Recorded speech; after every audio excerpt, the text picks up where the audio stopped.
लोगों ने आज तक नवब्याहता लड़कियों के ससुराल में होने वाली अजीबोगरीब रस्म और नियमों के बारे में तो खूब देखा सुना होगा।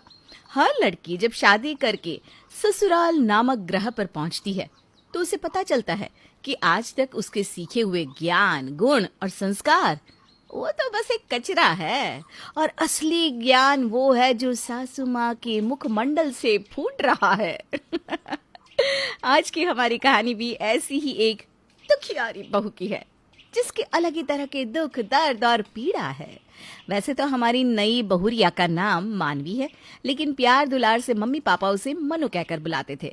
अब लाडली इसलिए भी ज्यादा थी कि घर की इकलौती संतान थी। घर में उसकी पसंद के बिना पत्ता भी नहीं हिल सकता था। खैर, हुआ वही जो सभी लड़कियों की नियति होती है। कुछ ही दिनों में मनु का रिश्ता अभिमन्यु से हुआ और वो शादी करके अपने ससुराल आ गई। मन्नू की शादी को अभी 2 दिन ही हुए थे। एक एक करके मेहमान अपने अपने घरों को लौटने लगे थे। 2-3 दिन में घर पूरा खाली हो गया था। मनु अभी नए माहौल में एडजस्ट करने की कोशिश कर ही रही थी कि सुबह सुबह 5 बजे अलार्म ने उसकी नींद तोड़ दी। अरे यार मनु, इतने सुबह सुबह अलार्म क्यों बज रहा है तुम्हारा? अलार्म बंद करके सो जाओ ना चुपचाप। कैसी बात कर रहे हैं अभी? कल मम्मी जी ने मुझसे पहली रसोई करवा दी है। अब मुझे जल्दी उठकर सबके लिए नाश्ता भी तो तैयार करना होगा ना, इसलिए मैंने सुबह उठने के लिए अलार्म लगाया है। अरे कैसा नाश्ता? सो जाओ चुपचाप। हमारे यहाँ कोई नाश्ता वाश्ता नहीं बनता। कैसी बात कर रहे हो आप? लगता है अभी भी नींद नहीं हो। अरे भाई, सुबह हो गई है तो नाश्ता तो बनाना ही पड़ेगा ना। मैं नींद में नहीं हूँ, जो मैंने कहा वही सच है। हमारे घर में नाश्ता करने का कोई प्रचलन नहीं है।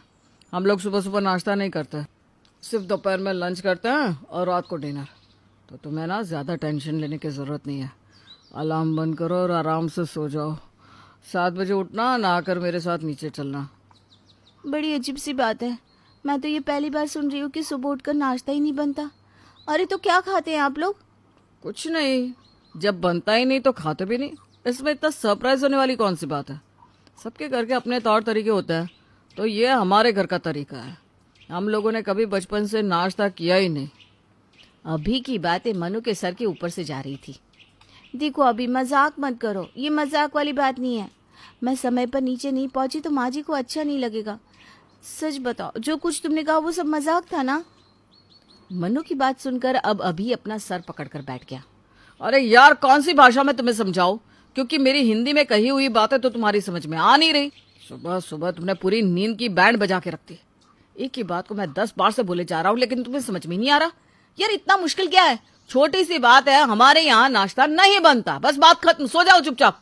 नई शादी थी, इसलिए अभी किसी से भी ज्यादा सवाल जवाब करने की मनु की हिम्मत नहीं पड़ रही थी। इसलिए पति के कहे अनुसार वो चुपचाप बिस्तर पर लेट जाती है और अभी के साथ तैयार होकर 7:30 बजे नीचे पहुंचती है। अरे मानवी बेटा, आओ आओ। देखो, अपने यहाँ के सब रीति रिवाज हम तुम्हें बता दे रहे हैं। बेटा, सुबह उठकर मंदिर में दीपक जरूर जलाना है, फिर तुलसी में दिया जलाकर ही रसोई में आना। जब मेरी शादी हुई थी ना, तो मेरी सास ने भी मुझे यही समझाया था। अब तुम्हारी बारी है। देखो बेटा, ये रस्में रीति रिवाज ऐसे ही पीढ़ी दर पीढ़ी आगे बढ़ते जाते हैं। समझो, यही बुजुर्गों की धरोहर होती है। जितनी जल्दी इस घर के नियम कानून कायदों को अपना लोगी, ये घर भी तुम्हें अपना लेगा। फिर देखना कैसे तुम्हें ससुराल अपना घर लगने लगेगा।